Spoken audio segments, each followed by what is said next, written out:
नमस्कार, आभार, अभिनंदन, आप सभी का स्वागत है हेलो मनी नाइन मेरा सवाल है में। और हर रोज की तरह हम हाजिर हैं दोपहर के 2 बजते ही आपके साथ जुड़ने के लिए और आपके तमाम निवेश से जुड़े हुए जो तमाम शंकाएं हैं, जो तमाम दिक्कतें हैं, उनको दूर करने का हम प्रयास करते हैं। आज बुधवार का दिन है, तो बुधवार के दिन हम बात करते हैं म्यूचुअल फंड को लेकर के।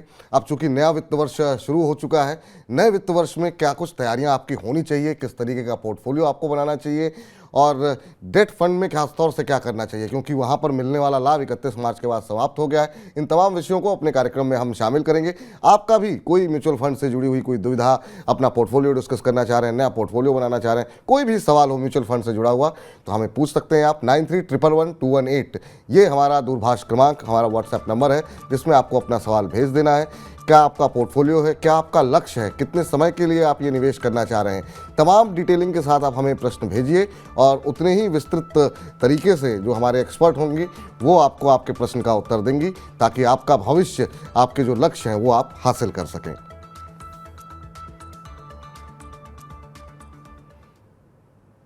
चलिए, सवाल जवाब का सिलसिला जो तमाम हमारे दर्शक हैं उनके साथ शुरू करें। उससे पहले जरा हम आज के खास मेहमान से आपको रूबरू कराते हैं। हमारे साथ certified financial planner Poonam Rungta ji जुड़ चुकी हैं। और पूनम जी, बहुत बहुत धन्यवाद निमंत्रण स्वीकार करने के लिए। आप जब भी आती हैं कार्यक्रम बहुत ही अच्छा रहता है, तमाम दर्शक हमारे इंतज़ार करते हैं आपका। आपकी जो बातें होती हैं उनसे हमारे तमाम दर्शकों को काफ़ी लाभ होता है। आज का सिलसिला शुरू करें मैम, तो सबसे पहले तो आपसे हम जानना चाहेंगे कुछ एक टिप्स जो है खासतौर से नए फाइनेंशियल ईयर को लेकर के, क्या कुछ चीज़ें ध्यान में रखनी चाहिए, क्योंकि बहुत सारी चीज़ें बदली हैं खासतौर से डेट फंड को लेकर के। अब अगर पोर्टफोलियो बनाना हो तो किन छोटी छोटी बातों का या बड़ी बातों का खासतौर से नए फाइनेंशियल ईयर पे ध्यान रखना चाहिए? देखिए, जो फाइनेंशियल प्लानिंग पर से की हम बात करते हैं ना विपुल जी, तो वो हमेशा एक लॉन्ग टर्म प्रोसेस है। वो हर वित्तीय वर्ष में बदलता नहीं है। हम एक लक्ष्य लेके जब चलते हैं, जब अपना पोर्टफोलियो बनाते हैं, उसके साथ हम लंबे समय तक, यानी हाँ, जब तक हमारा जो लक्ष्य है वो हम अचीव नहीं कर लेते, वो समय तक हम उसके साथ बने रहते हैं। इसलिए हम बहुत ज्यादा चेंजेस के लिए तो उत्साहित नहीं होते हैं और बहुत चेंजेस करने नीचे अपने पोर्टफोलियो में, क्योंकि अगर आपका सिर्फ लक्ष्य बदला है या इस तरह का कोई नया चेंजेस आया है, जैसे कि डेट म्यूचुअल फंड में अचानक से टैक्सेशन की जो पूरी नीति बदल गई है, तो जरूर आप अपने पोर्टफोलियो को देख सकते हैं। पर वो भी देखने से आप क्या हासिल करेंगे, मतलब आपको जो इन्वेस्टमेंट्स करने हैं आपके लॉन्ग टर्म गोल को अचीव करने के लिए, उसके लिए तो आपको बने ही रहना पड़ेगा। पर हाँ, जो रिटायर्ड हैं उन्हें अपने पोर्टफोलियो में देखने चाहिए। पर ये बात साथ में ये जरूर ध्यान रखनी चाहिए विपुल जी, कि जो लोग 31 मार्च या 1 अप्रैल से डेट म्यूचुअल फंड में निवेश करते हैं, उनके ऊपर ही ये जो टैक्सेशन की नई नीति है वो लागू होती है। उससे पहले जिन्होंने निवेश किया है वो लोग को अभी भी टैक्स बेनिफिट्स मिलेंगे। इसलिए आगे चल के आपने अगर 31 मार्च के पहले निवेश कर रखा है या करने में आप सक्षम हो चुके हैं, क्योंकि 24 तारीख को ये चेंज हुआ, अमेंडमेंट आया और 31 तारीख तक ये छूट दी गई थी, तो बीच में 6 दिन उसमें वीकेंड भी आया, जी। तो बहुत कम समय मिला। अगर आप निवेश कर पाए हैं तो आगे चल के इसमें से निकलने की बहुत जल्दबाजी ना करिएगा, क्योंकि आपका जो निवेश है डेट म्यूचुअल फंड में वो अभी भी टैक्स बेनिफिट्स एंजॉय करेगा। तो आप ये जरूर ध्यान रखिए। और जो नए वित्तीय वर्ष की रणनीति की बात करते हैं, तो उसमें सबसे जरूरी मुझे जो लगता है वो है कि आपका जो ELSS इन्वेस्टमेंट है, यानी इक्विटी लिंक सेविंग स्कीम, जिसमें आप 1.5 लाख रुपए तक का अंडर सेक्शन 80C बेनिफिट उठा सकते हैं, और अगर आप उठा रहे हैं उसमें, तो आप मंथ ईयर एंड में यानी मार्च में जाके इन्वेस्टमेंट करने ना भागें। आप अभी से प्लान करके SIP के जरिए थोड़े थोड़े अमाउंट को अगर ELSS में करेंगे, तो आपका लॉन्ग टर्म एवरेजिंग भी अच्छा बैठेगा और रिटर्न्स भी बेहतर मिलेंगे आपको। तो जी। ऐसे छोटे छोटे बहुत सारे चेंजेस है, जैसे PPF में आप निवेश अगर करते हैं 80C के लिए कुछ अमाउंट, तो उसे भी आप 5 अप्रैल तक आपको कर देना चाहिए था, ताकि आपको पूरे साल का बेनिफिट मिले। अगर नहीं किया है तो आप उसे भी अप्रैल महीने में कर दें, क्योंकि एक ये मानसिक अपनी सोच बनी हुई थी कि जो भी टैक्स सेविंग रिलेटेड इंस्ट्रूमेंट्स हैं उसे हम मार्च 31 लास्ट में निवेश करें। और अभी हम जी। देख रहे हैं कि किस तरीके के अमेंडमेंट्स एकदम लास्ट में आ जाते हैं और आप चूक जाते हैं वो बाजी निवेश करने के लिए। तो जो भी करना है उसे आप लास्ट मिनट तक रुके नहीं, और अपने पोर्टफोलियो में जो भी आपको बदलाव करने हैं रिलेटेड टू आपकी इनकम अगर बदली है, आपके गोल्स अगर बदले हैं, या आपका एज स्लैब अगर बदला है, तो उसके जो भी आपको बदलाव करने हैं वो स्टार्टिंग ऑफ द ईयर करने इज मोर बिल्कुल। एडवाइस। चलिए, तो बहुत अच्छी अच्छी बातें बताई मैम कि कैसे इस वित्त वर्ष में अपना पोर्टफोलियो काफ़ी अच्छा बनाएं, कैसे टैक्स बचाने की प्लानिंग करनी चाहिए। अब कुछ एक दर्शक हमारे साथ अपना सवाल लेकर के जुड़ रहे हैं, उनके प्रश्नों का भी हम चाहेंगे कि आप उत्तर दें। कमलेश जी हमारे साथ जुड़े हैं। कमलेश जी नमस्कार। नमस्कार सर। कैसे हैं कमलेश जी, कहाँ से बोल रहे हैं? सर हम उत्तर प्रदेश के कौशाम्बी डिस्ट्रिक्ट से बोल रहे हैं सर। कौशाम्बी यहाँ से? कार्यरत हैं। हाँ, यहाँ यूपी पुलिस में कार्यरत हैं सर। अच्छा, यूपी पुलिस में है, चलिए बहुत अच्छी बात है। हम भी नोएडा में हैं, कभी आपकी आवश्यकता पड़ेगी किसी मामले पर तो आपसे संपर्क किया जाएगा। जी जी सर बिल्कुल जी सर। बताइए सर, क्या प्रश्न पूछना चाह रहे हैं आज आप? सर हमारा ये सवाल है सर कि हमने 2021 से एसआईपी में निवेश किया है। अच्छा। एसबीआई के थ्रू किया है, एएमसी के थ्रू। उसमें सर कुछ फंड है, एसबीआई इक्विटी हाइब्रिड फंड जी, एसबीआई ब्लू चिप फंड, इसके अलावा एसबीआई कॉन्ट्रा फंड और एसबीआई स्मॉल कैप। सर एक चीज बताइए, कोई खास वजह रही कि मतलब सारे के सारे आपने एसबीआई में ही निवेश कर रखा है? नहीं सर, पहले सर हमें इतनी जानकारी नहीं थी एसआईपी के बारे में, लेकिन हमारे सर सीईओ साहब, एडिशनल साहब ने कुछ इसकी जानकारी दी। अच्छा। तो हमने उन्हीं के सुनी बातों पे सर अग्रसारित हुए हैं। अच्छा अच्छा, चलिए अच्छी बात है, आपने निवेश करना शुरू किया।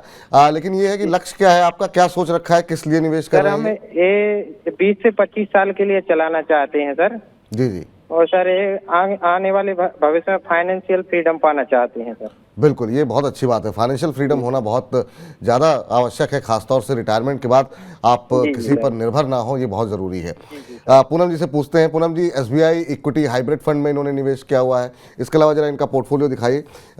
इसके अलावा जिन्होंने एसबीआई के बाकी जो फंड है, इसमें एसबीआई कॉन्ट्रा फंड है, 1500 रुपये वहाँ लगा रहे हैं, एसबीआई ब्लू चिप फंड में लगा रखे हैं, एसबीआई स्मॉल कैप फंड में लगा रखे हैं 500 रुपये हर महीने, और टाटा स्मॉल कैप फंड में भी इन्होंने 600 रुपये की एक एसआईपी शुरू की है। अब इनके जो सीनियर थे उनके कहने पर इन्होंने ये एसआईपी शुरू की है। अब ये समझना ये चाह रहे हैं कि फाइनेंशियल फ्रीडम 20-25 साल में क्या मुझे मिल पाएगी, और साथ ही साथ इनका पोर्टफोलियो आपको कैसा लग रहा है, क्या कुछ आप इन्हें सजेस्ट करना चाहेंगे? कमलेश जी का जो पोर्टफोलियो है वो जाहिर सी बातें दिखाई दे रहा है कि बहुत एएमसी कॉन्सेंट्रेटेड है, यानी जो फंड हाउस है उसी के सारे उन्होंने फंड्स ले रखे हैं। डाइवर्सिफिकेशन कैटेगरी वाइज बहुत अच्छा है। इनके पास हाइब्रिड फंड है, स्मॉल कैप है, कॉन्ट्रा है और ब्लू चिप है। बट जो हमेशा एक डाइवर्सिफिकेशन की हम बात करते हैं तो उसमें दो तरीके का डाइवर्सिफिकेशन होना जरूरी है। एक है आपकी कैटेगरीज का, वो तो आपने किया हुआ है, बट साथ ही साथ फंड हाउसेस का भी डिवर्सिफिकेशन होता है। और फर्दर अहेड मैं कहूंगी विपुल जी की जब आप एसआईपी करते तो मैं चाहती हूँ कि मुझे ऐसा लगता है कि अलग अलग डेट्स पे एसआईपी की जाए। अगर आपके 5 फंड है तो महीने की 5 अलग अलग डेट्स दी जाए, फर्दर डाइवर्सिफिकेशन होता है, उससे आपको मार्केट का पूरी तरीके से एक्सपोजर आपको मिलता है। तो इसमें आपको बहुत ज्यादा जरूरी है कि आप एक ही फंड हाउस में ना रहें। खाली एक टाटा का स्मॉल कैप छोटी सी अमाउंट का इन्होंने ले रखा है, बाकी सब एक ही फंड हाउस के हैं, क्योंकि कॉन्सेंट्रेटेड हो जाती है आपकी एएमसी रिलेटेड जो रिस्क है। अब इसका एक बहुत ही करंट एग्जांपल आप देखेंगे तो एक्सिस म्यूचुअल फंड जो है, जो वन टाइम बहुत ही टॉप रैंकिंग फंड हाउस था, आज उसकी परफॉर्मेंस अक्रॉस द स्कीम्स एक साथ कम हो गई उनके इंटरनल मैटर्स की वजह से। मैं ये नहीं कहूंगी कि फंड हाउस खराब है या उसका आगे चल के रिटर्न अच्छा नहीं होगा, बट हाल फिलहाल उनकी सारी स्कीम्स नेगेटिव परफॉर्मेंस दे रही हैं। अगर आपकी एक ही स्कीम उनके अंदर हो तो कोई फर्क नहीं पड़ता है आपके पोर्टफोलियो में पड़ेगा। अगर सारी ही स्कीम आपकी एक ही एक्सिस म्यूचुअल फंड की अगर होती तो आपका पूरा का पूरा पोर्टफोलियो माइनस में होता और मार्केट पार्टिसिपेशन में आपको कहीं ना कहीं फर्क पड़ता है। इसलिए जो अपनी रिस्क को कॉन्सेंट्रेट ना करें किसी भी एक एएमसी में या किसी भी एक फंड में, हर तरीके का डाइवर्सिफिकेशन बहुत जरूरी है।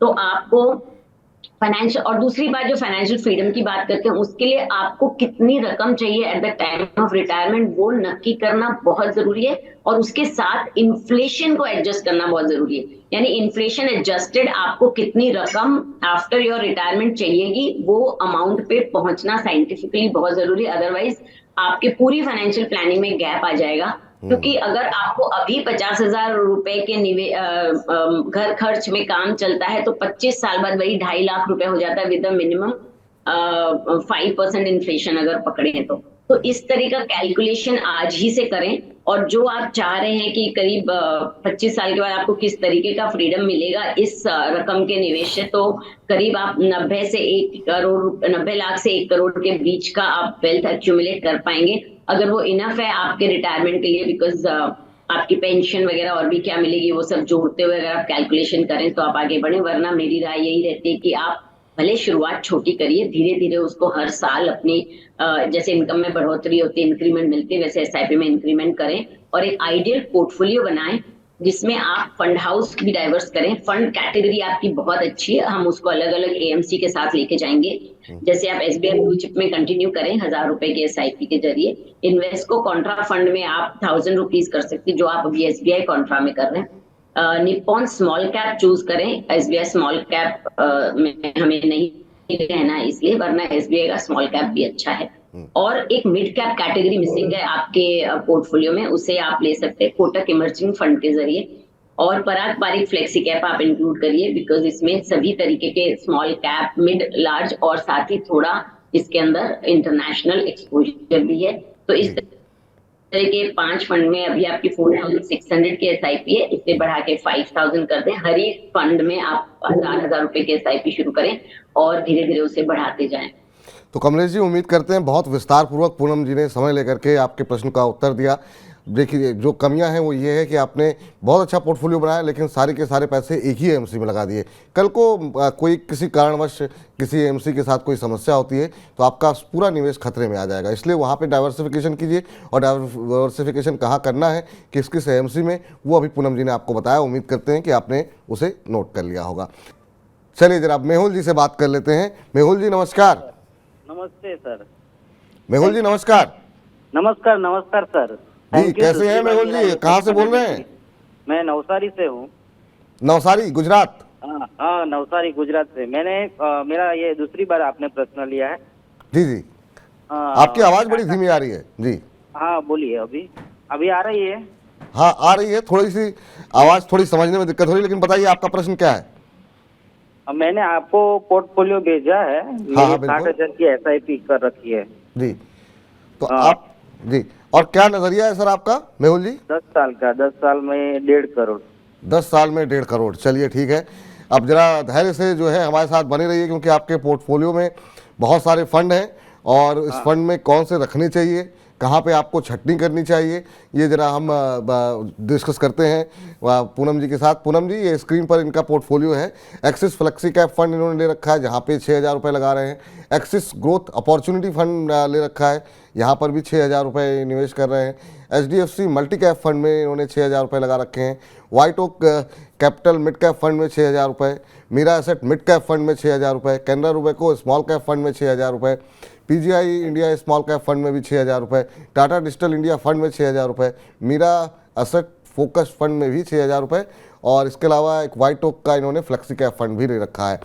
60,000 रुपये महीने जो है ये निवेश कर रहे हैं। पहले तो आपसे जानना चाहेंगे कि इनका पोर्टफोलियो एक नज़र में आपको कैसा लगता है, और क्या इतने सारे फंड में पैसे लगाना ठीक रहता है, या संख्या थोड़ी कम रखें वो ज़्यादा बेहतर रहता है, ताकि आप आसानी से ट्रैक कर सकें, मैनेज कर सकें अपने पोर्टफोलियो को? क्या कुछ सजेस्ट करना चाहेंगे आप मेहुल जी को? बिल्कुल जी, आपने एकदम ठीक कहा। ये बहुत बड़ा पोर्टफोलियो हो रहा है। मुझे ऑलवेज ऐसे लगता है कि आपके पोर्टफोलियो में 5 से 6 फंड्स हो तो इनफ है। आप उसी में सारा मार्केट कैप्चर कर सकते हैं, अच्छा डाइवर्सिफिकेशन कर सकते हैं, मैनेज बेटर कर सकते हैं। इन्होंने रिपीटेशन ऑफ फंड्स हैं, जैसे फ्लेक्सी कैप इनके पास 3 है, फ्लेक्सी कैप मल्टी कैप मिला के, मिड कैप 3-4 रखे हैं, साथ ही स्मॉल कैप भी इनके अलग दो स्मॉल कैप हैं। अच्छाई है कि मैं ज्यादा फंड्स रखूं तो आप और भी ज्यादा डाइवर्सिफिकेशन कर सकते हैं। जैसे कॉन्ट्रारियन फंड एक ले सकते हैं आप, कोई थीमेटिक फंड अपने इसमें, जैसे टाटा डिजिटल तो लिया ही है, बट प्राइमरीली वो Tata digital is a large cap fund with US equity, तो आप एक फार्मा फंड या थीमेटिकल ले सकते हैं। यानी कहने का मतलब ये है कि जब फंड हाउस आपको बढ़ाने हैं, फंड्स कैटेगरीज बढ़ानी है, तो आप उनके टाइप्स बढ़ाइए, ना कि repetition of the same category. तो उसको उसको थोड़ा कंसोलिडेट करें। 60,000 रुपए के लिए मुझे लगता है 6 SIPs इनफ, 10,000 ईच की फॉर अ लॉन्ग टर्म। उसके लिए एक आइडियल पोर्टफोलियो इन्हीं के इसमें से अगर हम बनाएंगे तो एक्सेस ग्रोथ अपॉर्चुनिटी आप चूज करें, जो अभी कम अंडर परफॉर्म्ड है, तो आप ज्यादा यूनिट्स एक्यूमुलेट करेंगे, उसमें आप 10,000 रुपए की निवेश करें, और उसमें साथ ही आप जैसे आपने बताया खुद ही कि इसमें US इक्विटी भी यानी इंटरनेशनल एक्सपोजर भी मिल रहा है। HDFC मल्टी कैप, जैसे हम एग्जाम्पल की बात कर रहे थे ना विपुल जी की, कैसे एक फंड हाउस के बारे में आप कॉन्सेंट्रेटेड रहे हैं, तो पिछले 2 साल से HDFC as a fund house के एक भी फंड अच्छे से परफॉर्म नहीं दे रहे थे, अच्छा रिटर्न नहीं दिखा रहे थे, और अचानक से अब आप देखेंगे तो उनके रिटर्न्स बहुत अच्छे बन गए हैं। तो जो निवेशक का उस वक्त गोल पीरियड आया होगा जब HDFC के फंड्स अंडर परफॉर्म कर रहे थे, तब उन्हें दिक्कतें फेस करनी पड़ी होगी, अपने प्रॉफिट्स में से उनको थोड़ा कम फायदा मिला होगा। तो HDFC मल्टी कैप में चालू रख सकते हैं, उसमें 10,000 रुपए के SIP पे करें। White Oak mid cap, White Oak again एक नया म्यूचुअल फंड है, मगर बहुत अच्छा परफॉर्म कर रहा है और उनकी स्ट्रेटेजीज बहुत अच्छी हैं, आप उसमें 10,000 रुपए का निवेश करें। कैनरा रोबेको स्मॉल कैप और PGIM स्मॉल कैप में आप डिवाइड कर सकते हैं अपने पैसे, दोनों में 5-5 हजार की SIP कर सकते हैं, ताकि आपको दोनों अग्रेसिव फंड हाउसेस भी हैं और अच्छा उनका रिटर्न्स आ रहा है। बिकॉज स्मॉल कैप एक बहुत अग्रेसिव कैटेगरी, इसमें आपको बहुत ज्यादा केयरफुल रहना चाहिए। मिरायर फोकस फंड में आप अपना 10,000 चालू रखें, और कॉन्ट्रारियन फंड की कैटेगरी में आपके पास कुछ भी नहीं है, तो आप इन्वेस्टको इंडिया कॉन्ट्रा फंड ले लें, या SBI कॉन्ट्रा भी ले सकते हैं, इन दोनों में से कोई भी एक चूज कर ले, और इस तरीके से अपना पोर्टफोलियो बनाएं और लंबे समय तक बने रहिए। देखिए, आप कोई भी फंड ले लें, जो जब आप उनका पोर्टफोलियो खोल के देखेंगे तो उनकी जो होल्डिंग्स हैं वो मोर और लेस रिपीटेड होती है सेम कैटेगरी में, तो आपको अलग अलग फंड हाउस में जाने की जरूरत नहीं, क्योंकि इससे आपको मेंटेन करना और उन्हें मॉनिटर करने में प्रॉब्लम आती है। अब दूसरी बात रही कि इनका जो गोल है कि ये 1.5 करोड़ रुपए 10 साल में अचीव करना चाहते हैं, तो बहुत आराम से ये अपने इस इन्वेस्टमेंट के साथ 1.5 करोड़ अचीव कर सकते हैं, अगर हम 12 to 13% 10 साल का मार्केट का रिटर्न समझ के चले तो ये गोल इनका रियलिस्टिक है, इन्वेस्टमेंट भी अच्छे हैं, थोड़ा सा कंसोलिडेशन का जरूरी है, वरना Mehul is on the right track. जी, तो आप बिल्कुल जो आपने लक्ष्य निर्धारित किया है वो आप पा सकते हैं, लेकिन हाँ, थोड़ा सा जो परिवर्तन बताया गया, जरा मेहुल जी के लिए जो आदर्श पोर्टफोलियो है उसको एक बार फिर से दिखाया जाए। तमाम लोग जो मतलब इतनी बड़ी संख्या में निवेश कर सकते हैं, अगर 50-60 हज़ार रुपये अगर निवेश करना हो, या फिर आप अपनी क्वांटिटी घटा लीजिए, जो आप हज़ार रुपये हर फंड में लगा सकते हैं, तो ये एक्सिस ग्रोथ अपॉर्चुनिटी फंड में 10,000 रुपये लगा सकते हैं। अगर एक आदर्श जो पोर्टफोलियो बनाने की कोशिश मेहुल जी के लिए की गई है, HDFC मल्टी कैप फंड में 10,000 रुपये लगाने की बात कही गई है। White Oak mid cap fund में एक मिड कैप फंड यहाँ पर हो गया, उसमें 10,000 रुपये लगा सकते हैं। एक स्मॉल कैप फंड है कैनरा रोबेको को में आप 5,000 रुपये। PGIM स्मॉल कैप, तो ये 2 स्मॉल कैप फंड आपके लिए हो गए, जहाँ पे आप 10,000 रुपये महीने आपको लगाने चाहिए। मीरा एसेट फोकस फंड में 10,000 रुपये निवेश करने की सलाह है हर महीने, और इन्वेस्टको इंडिया कॉन्ट्रा फंड में 10,000 रुपये जो है आप हर महीने निवेश कर सकते हैं मेहुल जी। और इसी तरह की अगर आप भी अपनी प्लानिंग कर रहे हैं तो इनमें जो है आप अपनी क्षमता अनुसार परिवर्तन जो है अमाउंट घटा करके आप निवेश कर सकते हैं। चलिए अगले दर्शक से मैम बातचीत करें, उससे पहले जो कुछ एक खबरें हैं उनका भी जिक्र कर लेते हैं। और ख़ास तौर से हमने देखा कि जिस तरीके से डेट म्यूचुअल फंड के अंदर 27 से लेकर के 31 तारीख के बीच में 30,000 करोड़ से ज़्यादा का इन्फ्लो देखने को मिला, तो लोग बिल्कुल ऐसा लग रहा था कि आतुर थे कि बस ये लास्ट उनके लिए मौका है, ताकि आगे चल करके उनको टैक्स बेनिफिट और इंडेक्सेशन का लाभ नहीं मिल पाएगा। क्या वजह रही इस तरह का आकर्षण यहाँ पर बढ़ने की, और आखिरी के 4 दिनों में, पहले हम डेट फंड में इस तरह का इन्फ्लो देखने को नहीं मिलता, सिर्फ 4 दिन में 30,000 करोड़ से ज़्यादा की रकम निवेश हुई है, कैसे देख रही हैं आप इसे?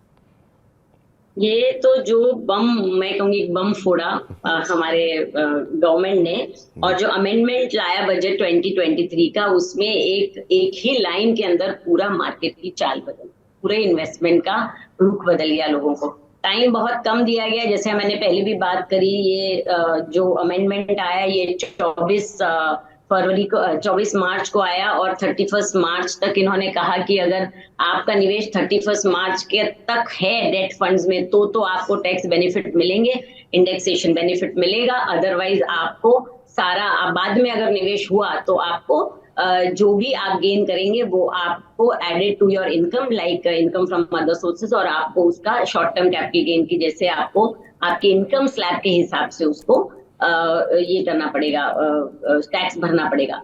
अब दो बातें हैं इसमें, एज इट इज पिछले 4-6 महीने से डेट म्यूचुअल फंड में निवेश की तरफ झुकाव बढ़ रहा था और हम भी निवेश की सलाह दे रहे हैं, क्योंकि जो इंटरेस्ट रेट्स हैं वो पीक आउट हो चुकी है, ऑलमोस्ट पीक आउट हो चुकी है राधा। तो अब आगे चल के जो 6.5 अभी जो आरबीआई ने 8 तारीख को हाइक करी थोड़ी सी 50 बिप्स, उसके बाद ज्यादा से ज्यादा हम ऐसा सोचते हैं कि एक और रेट हाइक आएगी और उसके बाद जो रेट्स डिक्रीज होंगी। तो जब रेट हाइक होती है तब डेट म्यूचुअल फंड में के निवेश में हमें रिटर्न्स कम मिलते हैं, और जैसे जैसे रेट्स गिरेंगी वैसे वैसे हमारे निवेश को फायदा बढ़ेगा, यानी हमें रिटर्न्स अच्छे मिलेंगे, यील्ड अच्छी मिलेगी। तो मीडियम टर्म और लॉन्ग ड्यूरेशन जो डेट फंड्स में उसमें निवेश की तरफ वैसे भी रुख बढ़ चुका था 4 महीनों में, और एसडीएल जो टारगेट मैच्योरिटी फंड है उसमें भी निवेश काफी यील्ड अच्छी बनने की वजह से बढ़ रहा था। तो जैसे ही गवर्नमेंट का ये अमेंडमेंट आया कि अगर डेट म्यूचुअल फंड 35% से ज्यादा से कम अगर इसमें निवेश करेंगे इक्विटी में, तो उनको उनकी कैटेगरी बदल जाएगी और उनको टैक्सेशन भरना पड़ेगा। तो जो लोगों को ऑलरेडी निवेश करने की चाह थी 1 तारीख के बाद, उन्होंने पहले ही ये रुख ले लिया और बहुत सारे लोगों ने इक्विटी में से अपना प्रॉफिट्स बुक करके डेट म्यूचुअल फंड का रुख लिया, बिकॉज आगे चल के अगले 3 सालों में हम ये देखते हैं कि जो डेट म्यूचुअल फंड्स है वो आपको वैसे भी डबल डिजिट रिटर्न्स देंगे और साथ में टैक्सेशन का बेनिफिट मिलेगा। सो टैक्सेशन का बेनिफिट पाने के हिसाब से, और वैसे भी जो डेट म्यूचुअल फंड की जो आगे चल के पॉजिटिविटी दिख रही थी, उस हिसाब से सभी जो इन्वेस्टर्स थे उनने रात और दिन मैं कहूंगी कि पैसा अपना इन्वेस्ट किया। हालांकि समय कम मिल पाया, सिर्फ महज 6 दिन के समय के में लोगों ने लिक्विडिटी मेंटेन नहीं कर पाए, और जो ट्रांजैक्शंस है अभी म्यूचुअल फंड्स में कि आपको कट ऑफ के बाद 2 दिन लगते हैं आपके पैसे इन्वेस्ट होने में, और अगर आपने कहीं से रिडम्पशन लेके कर रहे हैं तो वो समय थोड़ा कम मिला। फिर भी आपको ये जान के हैरानी होगी कि मतलब 30,000 करोड़ रुपए डेट म्यूचुअल फंड में, मतलब it was a record breaking inflow. और ये देख के ये भी लग रहा है कि किस तरीके से लोगों की अवेयरनेस है और जागरूकता कितनी बढ़ चुकी है, और टैक्स को लेके हमारे देश में किस तरीके का लोगों का सेंटिमेंट है वो समझ। और बहुत लोग ये कह रहे थे मैम कि अब सरकार ये चाहती नहीं कि आप कुछ बचाएं, और जिनको बचाना हो अपनी हिम्मत से बचाएं, वरना एक बड़ा एक दबाव रहता है, लोग टैक्स बचाने के लिए कई जगहों पे निवेश करते हैं। पर धीरे धीरे हम देख रहे हैं कि सरकार की कोशिश अब ये है कि लोग बचाएं कम, खर्च ज़्यादा करें। ये ऐसा आपको भी लगता है? विपुल जी, इसमें मैं थोड़ा डिफर करती हूँ कि सरकार बिल्कुल ये चाहती है कि आप बचाएं नहीं, क्योंकि टैक्स तो कलेक्ट करने से उनका फायदा होता है, मगर साथ में ये भी चाहती है कि कोई भी एक पर्टिकुलर इंस्ट्रूमेंट को ज्यादा आगे ये बेनिफिट ना मिले। यानी अगर मैं एफडी में निवेश करती हूँ तब भी सेम जो इंस्ट्रूमेंट्स होते हैं जो डेट म्यूचुअल फंड के पास होते हैं वही होते हैं, मगर फिर भी एफडी के ऊपर, बैंक एफडीज के ऊपर आपको टैक्स हमेशा से ज्यादा भरना पड़ा, इसलिए डेट म्यूचुअल फंड की तरफ लोगों का झुकाव था। मगर गवर्नमेंट ये चाहती है कि आप टैक्स को मद्देनजर रख के इंस्ट्रूमेंट ना चुने। और दूसरा, जो म्यूचुअल फंड इंडस्ट्री है उसको बढ़ावा देने के लिए अभी तक ये सब छूट दी गई थी, ताकि लोगों में अवेयरनेस बढ़े और उसके बेनिफिट्स को वो देखें, बिकॉज टैक्स एक बहुत बड़ा ऐसा मुद्दा है जिसके चलते हम निवेश करते हैं। इसलिए धीरे धीरे आप देखेंगे कि 2018 में लॉन्ग टर्म कैपिटल गेन के ऊपर टैक्स लगाया गया, जो अभी तक टैक्स फ्री था, क्योंकि सब कुछ एट पार लाना बहुत जरूरी है। अदरवाइज किसी एक इंस्ट्रूमेंट के साथ सौतेला भी व्यवहार नहीं कर सकते। ये तो सिर्फ आगे बढ़ोतरी करने के लिए, लोगों का इस तरफ रुझान करने के लिए, इस तरीके जो बोलते हैं ना शुरुआत में, बाकी धीरे धीरे सभी एंड अक्रॉस द वर्ल्ड सभी जगह इस तरीके का ही टैक्सेबिलिटी है, ऐसा नहीं कि सिर्फ हमारी कंट्री। इस बीच मैम बहुत सारे सवाल जो हमारे पास आए हैं, जिस पर आज हमने चर्चा की, खासतौर से शुरुआती दौर में ज़्यादातर सवाल वो रिटायरमेंट को लेकर के थे। तो आपसे ये जानना चाहेंगे कि अगर कोई व्यक्ति 35 से 40 की उम्र में, क्योंकि इस समय ये ऐसा समय होता है कि आमतौर पर लोग रिटायरमेंट के बारे में सोचने लगते हैं, उससे पहले शायद उतने गंभीर नहीं होते हैं, वहाँ पे अगर उसे रिटायरमेंट की प्लानिंग करनी हो, किन महत्वपूर्ण बातों का ध्यान रखना चाहिए और किस तरह का पोर्टफोलियो बनाना चाहिए अगर रिटायरमेंट के लिए प्लानिंग करनी हो तो?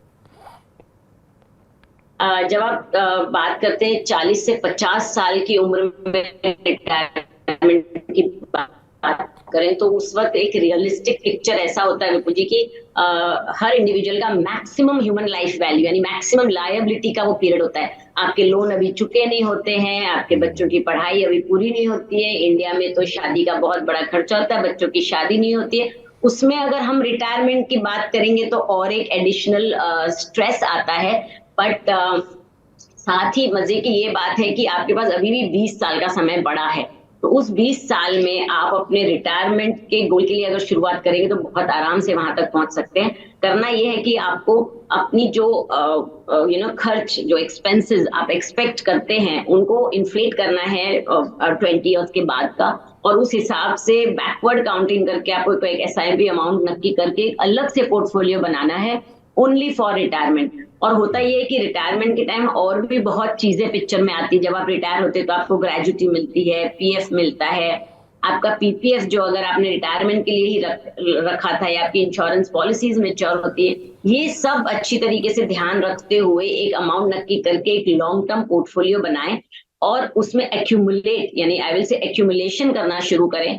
और जिस दिन आप रिटायर होंगे और आपने पीरियोडिकली रिव्यू करते हुए उस पोर्टफोलियो में बने रहे होंगे, तो आपके पास जरूर उतना वेल्थ एक्यूमुलेट हो गया होगा जिससे आप मंथली घर खर्च की इनकम उससे जनरेट कर सकते हैं। तो आपको उस वक्त, जिस दिन रिटायर होंगे, उस वक्त SIP बंद करके SWP सिस्टमेटिक विड्रॉल प्लान का चयन करना होगा। आपको ऑफकोर्स उसमें फंड्स भी चेंज करने होंगे, आपको हाइब्रिड कैटेगरी के फंड्स में निवेश करना होगा, उससे SWP शुरू करनी होगी।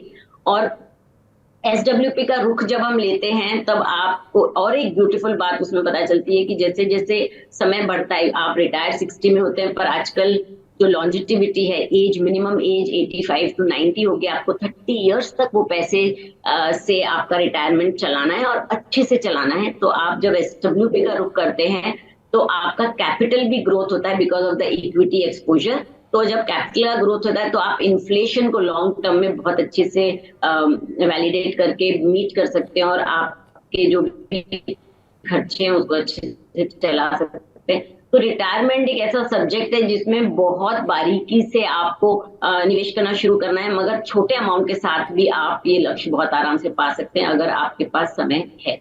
जी मैम, इस बीच कुछ एक और सवाल भी आए हैं, लेकिन हम चाहेंगे कि एक इसी कंटिन्यूटी को बढ़ाते हुए एक खबर और जिस पर कि काफ़ी ज़्यादा चर्चाएं हो रही हैं, वो है इन्वेस्टमेंट को लेकर के।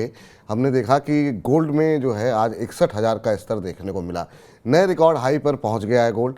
अब जो है कि आपको लगता है कि इस, और अभी भी जो तमाम एक्सपर्ट्स हैं उनसे आप बातचीत कीजिए, हमने इस बार का फॉर्मूला ग्रुप भी गोल्ड पर ही किया है, उनका कहना ये है कि अभी भी यहाँ पर 20% के आसपास का इस साल भी रिटर्न देखने को मिल सकता है, जिस तरह से दुनिया भर में मंदी की आशंका है। क्या हाइब्रिड फंड इस समय, क्या आपको लगता है कि उसमें निवेश करना ज़्यादा बेहतर रहेगा? हाइब्रिड फंड कैटेगरी के बारे में जरा हमारे, अगर आप दर्शकों को थोड़ा समझा सकें, और पोर्टफोलियो में ये फंड होना आवश्यक है या नहीं है, करना चाहिए करंट सिचुएशन में या नहीं, इसके बारे में भी आपसे जानना चाहेंगे।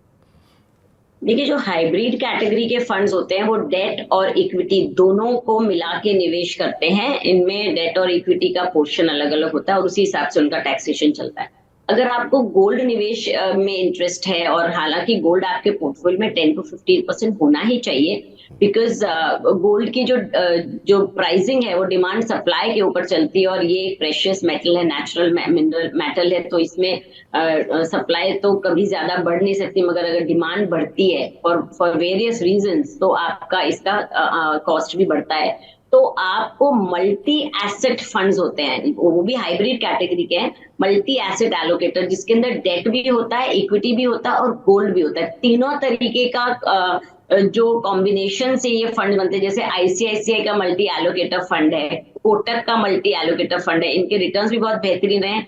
और जब गोल्ड का प्राइस पिछले 5-7 सालों में नहीं बढ़ा था, तब सबने गोल्ड से रुख मोड़ लिया था। मगर जो लोग एक फंडामेंटली गोल्ड में 10 to 15% होना ही चाहिए, उसके साथ अगर गोल्ड में निवेश करेंगे तो आज उनको बहुत अच्छा एवरेजिंग मिला होगा उसके अंदर। तो ये जो कैटेगरी में होता है, हालांकि पूरे डेट में नहीं होते, फिर भी गोल्ड और इंटरनेशनल फंड भी इस अमेंडमेंट के साथ ही जुड़ गए हैं। डेट के साथ गोल्ड फंड्स और इंटरनेशनल फंड्स, इनके भी टैक्सेशन सेम ही हो गए हैं। इसलिए आपको टैक्स के बारे में ना चिंता करके हमें रिटर्न्स के बारे में बात करनी है। और तो आप मल्टी एसेट एलोकेटर फंड में निवेश करें। मोतीलाल ओसवाल का भी एक मल्टी एसेट फंड है। तो इस तरीके के फंड्स आप चुन सकते हैं और अपने पोर्टफोलियो में फॉर डाइवर्सिफिकेशन रख सकते हैं, और जरूर रखना चाहिए। जी, एक सवाल अभी जो है मंजस कुमार सिंह जी का आया है, और वो कह रहे हैं कि यूएस बॉन्ड फंड में 5.5% का इंटरेस्ट मिल रहा है, क्या इन्वेस्ट करना चाहिए?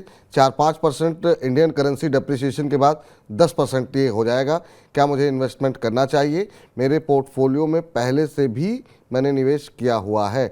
अब ये जानना चाह रहे हैं यूएस बॉन्ड फंड के में ये पैसे क्या उन्हें लगाने चाहिए या नहीं लगाने चाहिए? यूएस के जो बॉन्ड्स हैं उसमें जो बढ़ोतरी आई है वो भी वन ऑफ इट्स काइंड है। पहले कभी इस तरह के रिटर्न्स बने नहीं।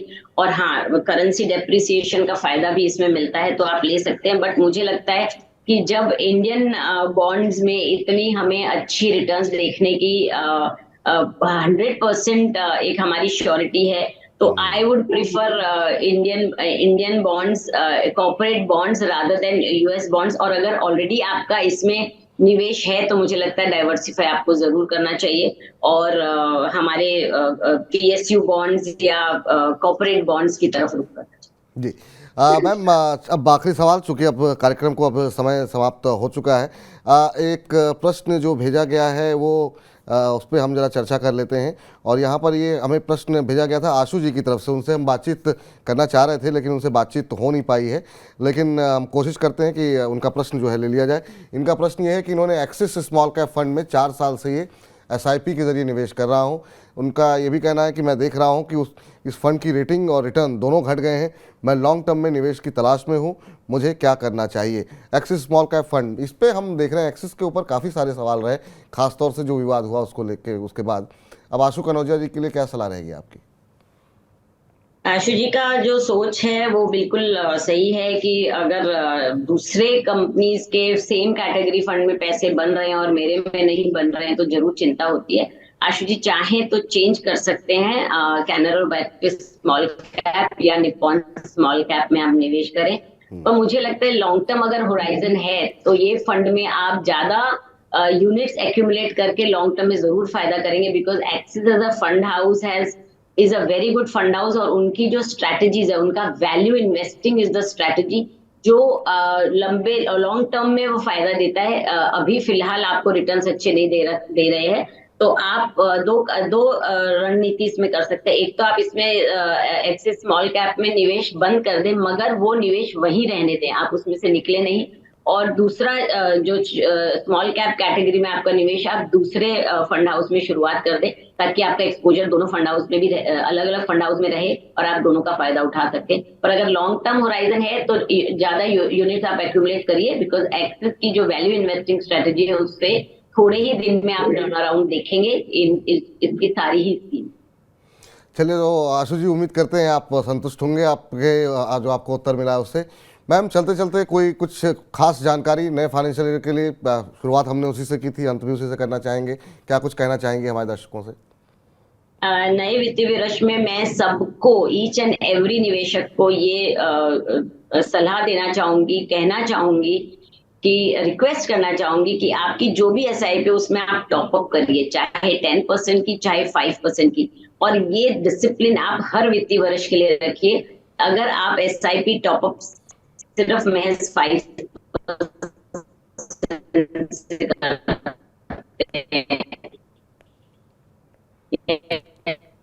अगर आपकी 20,000 की एसआईपी है तो आप ही निवेश बढ़ाएं, इस तरह करेंगे तो आता। ठीक है मैम, बहुत बहुत शुक्रिया, बहुत बहुत धन्यवाद। अपना महत्वपूर्ण समय देने के लिए और हमारे दर्शकों के तमाम प्रश्नों के उत्तर देने के लिए और उनके लिए साल भर की पूरी प्लानिंग करने के लिए बहुत बहुत शुक्रिया, बहुत बहुत धन्यवाद। आप जब भी आती हैं बहुत अच्छा लगता है, शुक्रिया आपका। तो फिलहाल अब फॉर्म हमारे इस खास कार्यक्रम को समेटने का वक्त हो गया है, लेकिन आपको बता दें कि जैसा कि अभी हम बात सोने की कर रहे थे, तो सोने से जुड़ी अगर आपको कोई भी जानकारी चाहिए, सोने में निवेश करना चाहिए नहीं करना चाहिए, चांदी में इस साल कितना रिटर्न मिलेगा, सोना 61,000 पे है होने में और कितनी तेज़ी बाकी है, इन तमाम चीज़ों के लिए हमने फॉर्मूला गुरु में बहुत डिटेल में इस बार चर्चा की है। तो इस बार का फॉर्मूला गुरु जो कि बुधवार को शाम 5 बजे हमारे YouTube चैनल और ऐप पर ऑलरेडी आ चुका है, YouTube चैनल पे हमारे जो है शाम को 5 बजे आ जाएगा। अवश्य देखिए, अपनी प्रतिक्रियाएं दीजिए और गोल्ड को लेकर के अपनी स्ट्रेटजी बनाइए, गोल्ड और सिल्वर में अभी और कितनी तेज़ी बाकी है। फिलहाल हमें आज इजाज़त दीजिए, अपने प्रश्न भेजते रहिए और आने वाले दिनों में आपके सभी प्रश्नों को हम समाहित करेंगे। जिन दर्शकों के सवाल आज नहीं लिए गए हैं, आने वाले दिनों में अवश्य उनके प्रश्नों के उत्तर दिए जाएंगे। फिलहाल के लिए मुझे इजाज़त दीजिए, लेकिन मनी 9 के साथ आप बने रहिए। नमस्कार।